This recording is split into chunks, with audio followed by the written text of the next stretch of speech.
I told you I would have an answer for you as to who will own the bragging rights for the Palmetto Bowl this year. That answer is simple: the South Carolina Gamecocks.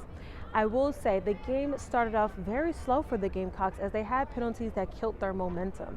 But I said that their quarterback, LaNorris Sellers, was a star, and eventually he warmed up, woke up, and showed out. He led the team and put the team on his back really when he needed to. Same thing can be said about Cade Klubnik.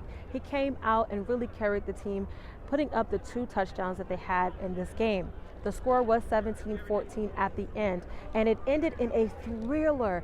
So Clemson was marching down the field, and they were so close. They were in the red zone to be able to either score a field goal or get a touchdown.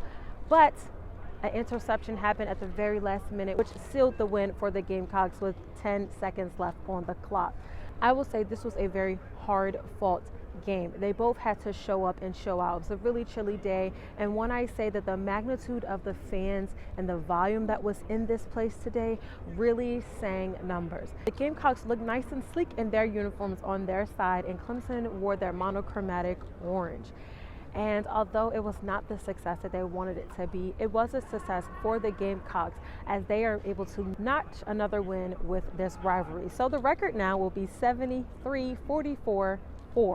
The Gamecocks have come a very long way, even going into halftime with it being tied. This is the first time in about 30 years where the game went into halftime being tied. So both of these teams were as good as each other, which is what I said in my pregame when I said that even though Clemson was a 2.5 favorite, although atmosphere can enhance that, the Gamecocks really struggled in the beginning, but I think once they got their bearings, they were really able to close out the noise and just get right on through it. In post-game, Coach just kept attributing the win to the players, their attitude, their investment is their expectation, and really saying how when they lost to Bama and they were 3-3, everybody on the team really locked in and said, we're just going to win it out. We're just going to continue to win. So this is now their 6th straight win, and to do it here in Death Valley was not an easy feat, but they got it done.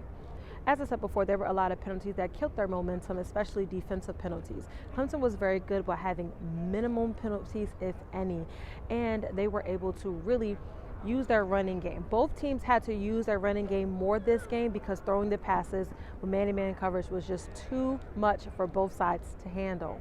In my pregame, I said that Clemson was coming into this game with many odds on the table. They were trying to get to the ACC championship as well as slide into that at-large spot for playoffs. For South Carolina, there is some slim hope that they could slide into that at-large spot. The head coach in post-game also made it very known that they are one of the best teams in the country. If you had to think, if you had to say, well, who are the 12 best teams in the country, that you would have South Carolina in that. He said they're playing hot, they're playing really great football, and at the end of the day, they've won against some great opponents, which should really show for what the quality of the program has become. We all await to see what happens next for this CFB.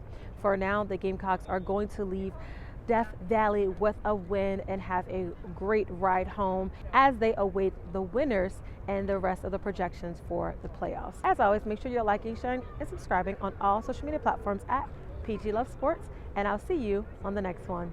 Baby girl, you are so pretty, pretty, pretty, pretty. Baby girl.